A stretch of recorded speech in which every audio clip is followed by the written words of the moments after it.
영상 보고 질의하겠습니다. 사실 이 설계는 제가 한 겁니다. 유동규 사장이 이제 실무자로 당시에 도시주택공사 이 담당 임원이었죠. 사실 이 설계는 제가 한 겁니다. 유동규 사장이 이제 실무자로 당시에 도시주택공사 이 담당 임원이었죠. 대장동 개발 사업은 특혜를 준 것이 아니라 특혜를 회수한 겁니다. 과거 제가 지휘하던 직원이 또 제가 소관하고 있는 사무에 대해서 이런 불미한 일에 연루된 점에 대해서는 매우 안타깝게 생각합니다. 노벨이 화약 발명 설계를 했다고 해서 알카에다의 9.11 테러를 설계한 것이 될 수는 없습니다. 한 전 직원이 그 뇌물 받고 부정행위하면 대통령이 사퇴합니까? 국민의힘 조수진 의원입니다.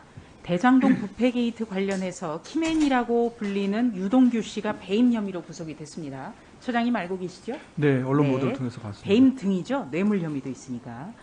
이재명 경기지사는 자신을 설계자 그리고 유동규 씨를 실무자라고 했어요. 그런데 유동규 씨가 구속된 이후에는 말이 계속 바뀌어요. 한마디로 측근 아니다 이런 거거든요. 자, 우리 처장님은 법률가예요.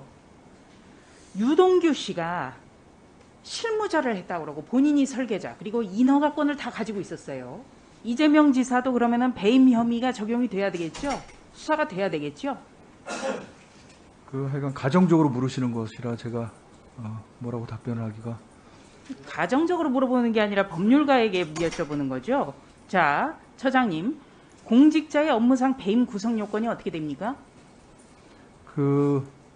타인의 사무를 처리하는 자가 그 임무에 위배하여 자기가 어떤 이득을 재산상 이득을 취득하거나 제3자로 하여금 취득하게 해서 본인에게 손해를 가한 때 성립한다. 이렇게 네 가지 요건이라고 알고 있습니다. 네, 고맙습니다. 그러니까 자치단체장이 시민들이 위임해준 사무를 처리하는 과정에서 본인이라든지 또는 제3자에게 재산사에게 이익을 줘서 결과적으로 시민들에게 손해를 입히면은 이게 배임죄가 적용이 되는 거죠. 그렇죠? 제가 잘 해석하고 있죠? 예, 구성 요건은 그렇습니다. 네, 고맙습니다. 이재명 지사가 스스로 설계자라고 그랬고 유동규 씨는 실무자라고 했어요. 그렇다면은 유동규 씨의 배임 혐의가 적용이 됐다면 당연히 인허가권을 가지고 이 사업을 설계한 사람 이재명 지사도 배임 혐의가 적용된다고 봐야 되겠죠. 자, 판례를 좀 보시죠. 준비를 해봤습니다. 자, 캠프는 좀 조용히 하시고요. 자, 저기 봐주십시오. 자치단체장의 업무상 배임 유죄 판례입니다. 자, 이 판례는요. 자치단체장이 다른 혐의 없이 업무상 배임 혐의로 시장직이라든지 단체장을 상실한 사례입니다. 신정은 전 나주시장, 지금 국회의원이에요. 자, 여기에서는 그 액수가 그러니까 9억 원가량 이 예산을 손해를 입혔다. 그리고 이건식 전 김제시장 같은 경우에는 징역 1년 6개월에 집유 3년이 나왔는데요. 예산 16억 원 손해를 입힌 그런 혐의입니다. 자치단체장은 시민들로부터 위임된 사무를 관장하기 때문에 예산을 낭비하거나 재정에 손해를 입혀서는 안 된다. 이런 취지 아니겠습니까? 예, 뭐 그런 취지인 것 같습니다.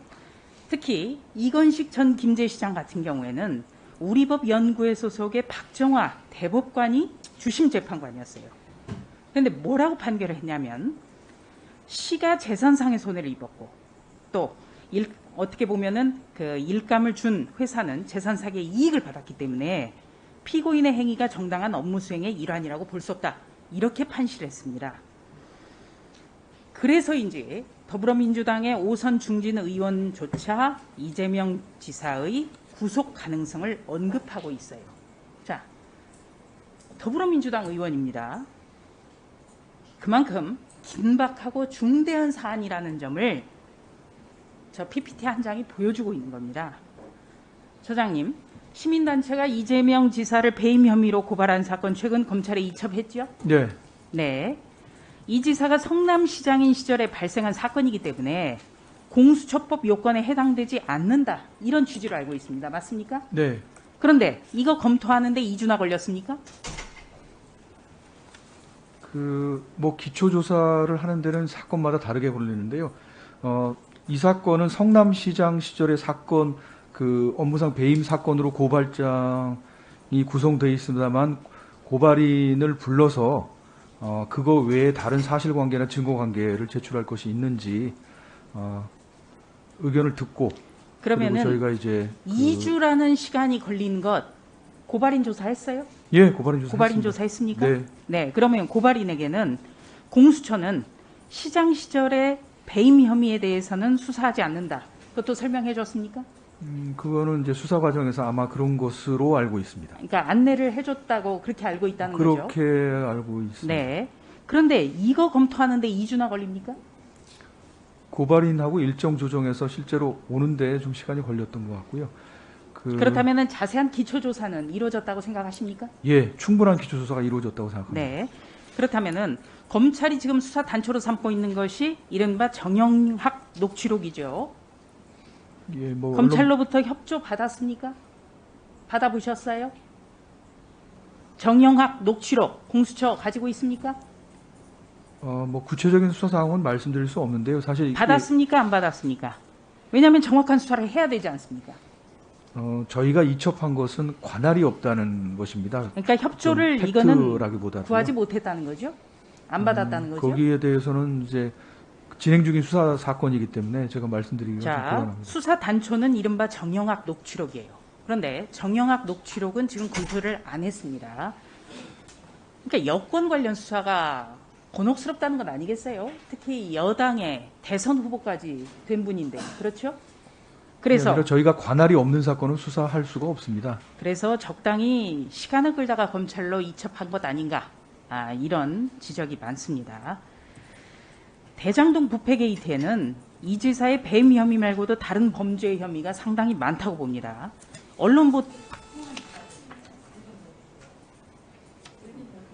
네.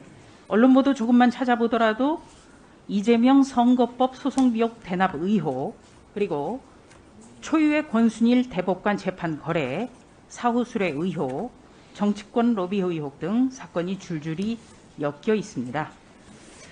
그래서 공수처가 더더욱 객관성이라든지 중립성을 가져야 된다고 저는 생각을 하는데요. 조금 전에 여당 의원님들 질의가 참 많이 나와서 제가 한 말씀 드립니다. 자, 공수처는 지금 지하주차장이 없고 별도의 보안이 지켜지지 않아서 별도의 어떤 건물이 필요하다는 말씀하셨습니다. 네. 저도 어느 정도는 이해를 해요. 네. 그런데 친정권의 피의자를 공수처장 관용차로 별도로 에스코트한 사건.